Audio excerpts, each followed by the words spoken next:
Christmas has come and gone, along with the New Year. And guess what I got for Christmas?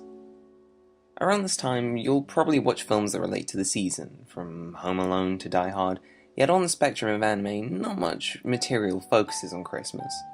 Sure, there may be the odd episode that's set around it, and even the disappearance of Haruhi Suzumiya is only set around Christmas time, but if you want something that focuses somewhat on the season, then Tokyo Godfathers is a great choice.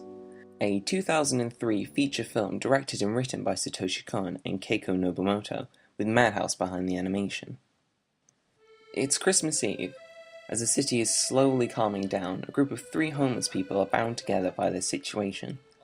On another night of desperately trying to find something to eat, they come across a stunning, yet somewhat depressing discovery. A baby left all alone in the rubbish with few clues of the parent's location. After coming to a stalemate on what to do, give the baby to police or keep it, they come to the decision to find the parents responsible and ask why they do such a thing.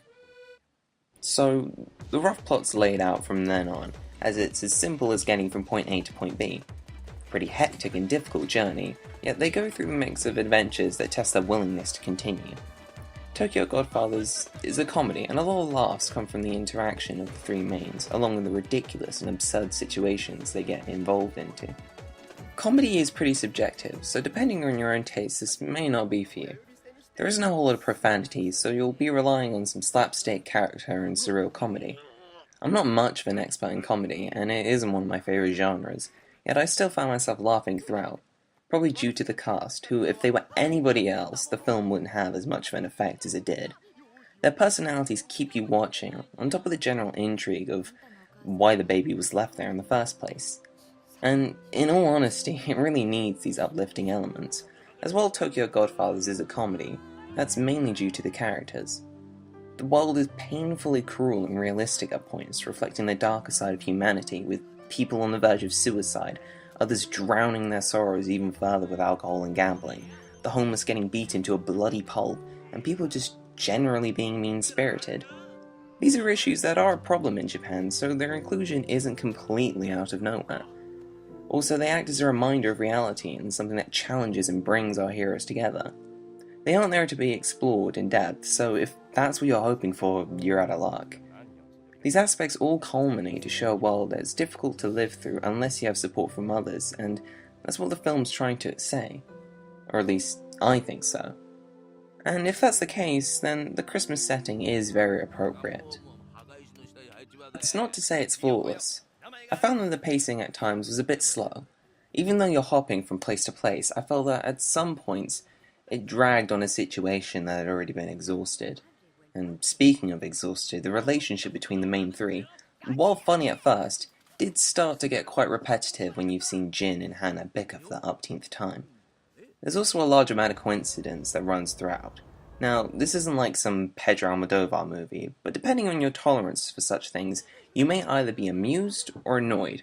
Quite a few of the important revelations to the story of the characters come through said coincidences, but it didn't bother me that much, as it's already been established that this can be a crazy world sometimes. Yet, while these problems are apparent, it isn't enough to detract from all it does right. With the best example being the characters. What makes these three so great is how unlikely they are as heroes, and their varying attitudes. The homeless never tend to get the spotlight when it comes to storytelling, yet here, it isn't just used to be quirky or different. It really helps to add to the theme that the film presents with overcoming difficult obstacles in life. Their personalities are some that you've probably seen before, from the middle-aged drunk to the flamboyant homosexual to the angsty teen. Yet that is just a basic starting point, as from there on out they all get their own time in which to reflect on their past and develop as people. The main reason I would recommend this film to anyone is just due to the characters. They aren't all necessarily good people, but it's just hard not to like them. Throughout the journey that they go on, you start to feel attached to them. The dialogue they all exchange helps to define their personalities greatly, as it isn't limited to just one personality.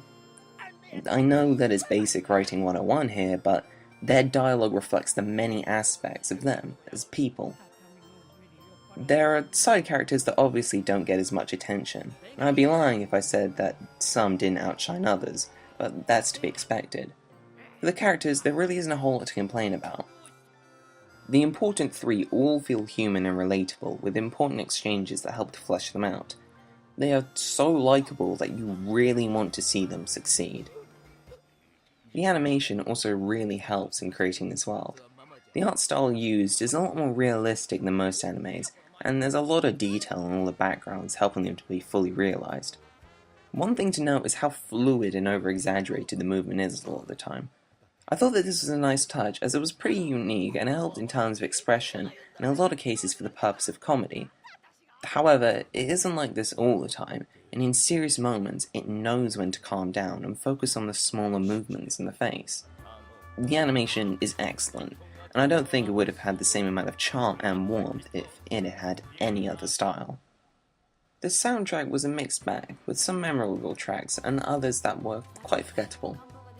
The tone that some of the upbeat ones gave off reminded me of old 1950s show tunes. I can kind of understand this choice, as it reflects a joyous tone that rises from some moments. That's not to say that's all it's capable of. There are some tracks that are a lot more calm and somber, helping to reinforce what's going on screen. There are quite a few uses of wind and brass instruments, along with the accordion. It suited the mood, but I don't think I'll be listening to them inside the movie. On my DVD copy there's only the Japanese dub, so it's really the only one I can talk about. Even though I don't speak the language, I thought that all the casting was appropriate, even though most of these people haven't done much else. It was clear in understanding their emotions through their tone of voice, and I love the fact that it just sounded mature and realistic, unlike a lot of the generic tones that can sometimes plague an anime. At the end of the day, I would recommend this movie to anyone wanting to see an entertaining character piece that's unlike anything else. Obviously, you can find aspects here and there from other pieces of work, but you can say that about anything. But you can't find anything else like Tokyo Godfathers. From the comedic timing, to the characters, to the fact that you can be laughing 1 minute and emotionally distraught the next. All of these aspects come together to make a truly unique and memorable experience. I would only tell you not to watch this if you're the miserable sod who's never laughed at anything, or if you have some deep-seated hatred for the homeless. But apart from that, this film doesn't pose any borders for anybody not to enjoy it.